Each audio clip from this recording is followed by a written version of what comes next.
ഇപ്പോഴത്തെ social media ചർച്ച ജസ്ന സലീം വീട് വെക്കുന്നു അല്ലേ?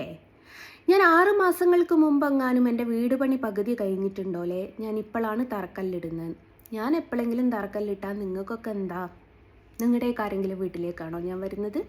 നിങ്ങളോട് ആരെങ്കിലും എനിക്ക് വീട് പണി എടുത്ത് തരണം എന്ന് നിൽക്കുമോ?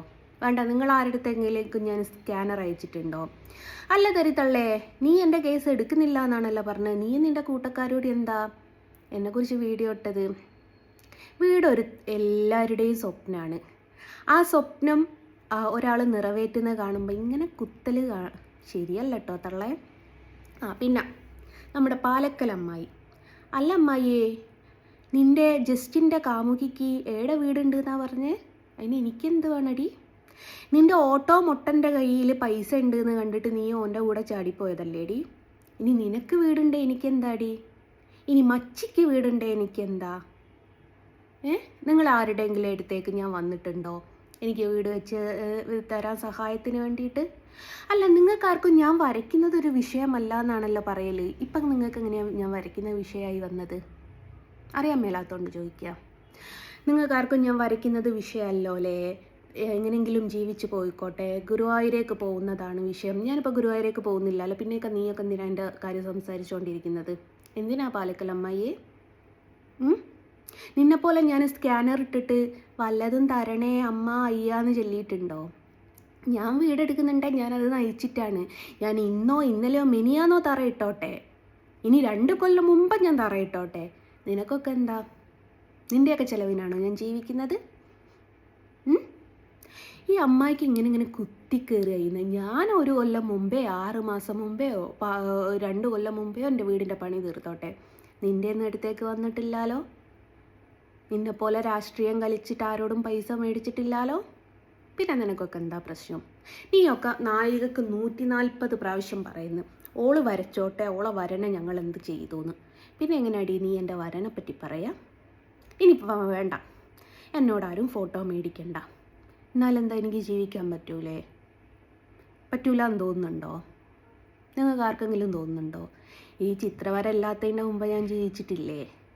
22 വയസ്സ് വരെ ഞാൻ ജീവിച്ചിട്ടുണ്ട്. 23ാമത്തെ വയസ്സ് തൊട്ടിട്ടാണ് ഞാൻ വര തുടങ്ങിയത്. 23 അല്ല, 21 വയസ്സ് തൊട്ടിട്ട് ഞാൻ വര തുടങ്ങിയത്. അതുവരെ ഞാൻ ജീവിച്ചിട്ടില്ലേ? അതുവരെ ഞാൻ എന്തായിട്ടഴിഞ്ഞും വാഴി കഴിഞ്ഞും ഭക്ഷിച്ചുകൊണ്ടിരുന്നത്. നിങ്ങൾ വിചാരം ഈ ചിത്രവരല്ലേ എനിക്ക് ജീവിക്കാൻ പറ്റൂല എന്നുണ്ടോ? എനിക്ക് നല്ല അസലൊരു പണി അറിയാം. നിന്നെയൊന്നും മാതിരി കൂട്ടിക്കൊടുപ്പല്ല എനിക്കറിയാവുക. എൻ്റെ വാപ്പനെ ഒരു പണി പഠിപ്പിച്ചിട്ടുണ്ട്, സ്റ്റിയറിങ് പിടിക്കാൻ. ആ സ്റ്റിയറിങ് പിടിക്കാൻ അറിയാവുന്നിടത്തോളം കാലം ലോകത്തൊരു മനുഷ്യനും എവിടെ പോയാലും പട്ടിണി കിടക്കേണ്ടി വരില്ല. എൻ്റെ വാപ്പനെ പഠിപ്പിച്ചതാ. അപ്പോൾ നിങ്ങൾക്കൊക്കെ ഞാൻ എന്നോ വീട് പണി കഴിക്കുകയെ, എന്നോ വീടിൻ്റെ പണി പൂർത്തീകരിക്കുകയെ എന്തോ ചെയ്തോട്ടെ. നിങ്ങൾ ആരെയും ബാധിക്കുന്നൊരു കേസല്ല. ഇടിത്തേറി തള്ളേ, നിന്നെയും ബാധിക്കുന്ന കേസല്ല. നിൻ്റെ മോൻ എന്നോട് കാമം തോന്നിയതിന് ശേഷം നീ കുറച്ചൊന്ന് ഒതുങ്ങിയിട്ടുണ്ടായിരുന്നു. നിൻ്റെ മോൻ്റെ വിവരങ്ങൾ ഞാൻ പുറത്ത് പറയാതെ നിന്നപ്പം അടങ്ങൂലല്ലേ? നിൻ്റെ മോനെ നീ ഇപ്പം എന്താ സോഷ്യൽ മീഡിയക്ക് മുമ്പ് കൊണ്ടുവരാത്തത്? പാവം ചെക്കന്. അപ്പം പിന്നെ മച്ചിനോട്, മച്ചിയെ അനങ്ങിയാൽ നീ ഈ ഷീറ്റിനും ഫ്രെയിമിനൊക്കെ പൈസ ചോദിക്കുന്നുണ്ടല്ലോ, അതിനൊന്നും കുഴപ്പമില്ല. അങ്ങനെ ഡോർ തുറന്നിട്ട് കുഴപ്പമില്ല. അപ്പം ഞാൻ വീട് വെക്കുന്നതെന്ന് പറഞ്ഞിട്ട് കുരു പൊട്ടുന്ന ആൾക്കാരടുത്ത് ഞാൻ വീട് വെക്കുകയും ചെയ്യും, ഞാൻ അതിൽ താമസിക്കുകയും ചെയ്യും. നിങ്ങൾക്ക് ആർക്കെങ്കിലും വിഷയം ഉണ്ടെങ്കിൽ നിങ്ങളവിടെ വിഷയവും പിടിച്ച് കുത്തിരണം. പിന്നെ എടി പാലക്കൽ തള്ളേ, ഓർഡറില്ലെങ്കിലും ഞാൻ ജീവിച്ചു പോകും. ഇത്രയും കാലം ജീവിച്ചിട്ടുണ്ട്. ഏതായാലും ഞാൻ ഓർഡർ ഇല്ലാണ്ട് നിൽക്കുമ്പം ഇതിലങ്ങനെ പോകുന്ന ഒരു ഓട്ടോ ഡ്രൈവർമാരുടെ മേക്കിട്ടും കയറാൻ പോവില്ല. ഓട്ടോ ഡ്രൈവറോട് എന്നെ വിവാഹം കഴിക്കണേ എന്ന് പറഞ്ഞ് അപേക്ഷിക്കൂല. 2 വിവാഹം കഴിക്കുന്നത് ഇത്രമാത്രം തെറ്റാണോ? അല്ല. അമ്മ വേലി ചാടിയ മോള് മതിൽ ചാടും, മോള് മതിൽ ചാടിയ മോളുടെ മോള് ബിൽഡിങ് ചാടും. പിന്നെ തെരിത്തള്ളനോടും കൂട്ടക്കാരോടുകൂടി കേട്ടാ നിങ്ങൾ പറ, നിങ്ങളെ കൊണ്ട് പറ്റുന്നത് പറ. പറഞ്ഞുകൊണ്ടിരിക്കാൻ ആർക്കും പറ്റും, ജീവിതത്തിൽ വിജയിക്കാൻ. അത് ചിലർക്കേ പറ്റുള്ളൂ.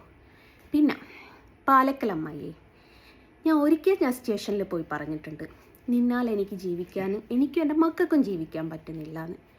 ഇനിയും നീ ഇത് തുടരുകച്ചാൽ ഞങ്ങൾ ജീവൻ കൊടുക്കും, ഉറപ്പായിട്ടും കൊടുക്കും. അത് ജീവിക്കാനുള്ള ആഗ്രഹം ഇല്ലാഞ്ഞിട്ടൊന്നുമല്ല, അങ്ങനെയെങ്കിലും നീ ഒന്ന് അഴിക്കുള്ളിലാവണം എന്നുള്ള ആഗ്രഹമുള്ളതുകൊണ്ട്. എനിക്ക് ജീവൻ കൊടുക്കാൻ വലിയ മടിയൊന്നുമുള്ള ഒരാളല്ല. SIനോട് ഞാൻ വ്യക്തമായിട്ട് ഞാൻ പറഞ്ഞിട്ടുണ്ട്, നിൻ്റെ ഡീറ്റെയിലും ഞാൻ കൊടുത്തിട്ടുണ്ട്. എന്നിട്ടും നീ തുടർച്ചയായിട്ടും നീ പറയുന്നുണ്ടല്ലേ 18 പീഡന കേസ്.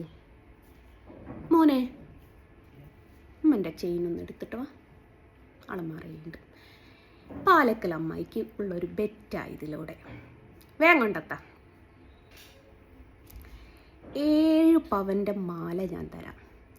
7 7 പവന് ഏകദേശം 1 പവന് 70,000 രൂപ കിട്ടും. 7 പവൻ്റെ ഒരു മാല ഞാൻ നിനക്ക് തരതള്ളേ. 7 പവനുണ്ട്. ഇത് പാലക്കൽ തള്ളക്ക് ഞാൻ സ്പോൺസർ ചെയ്യാം.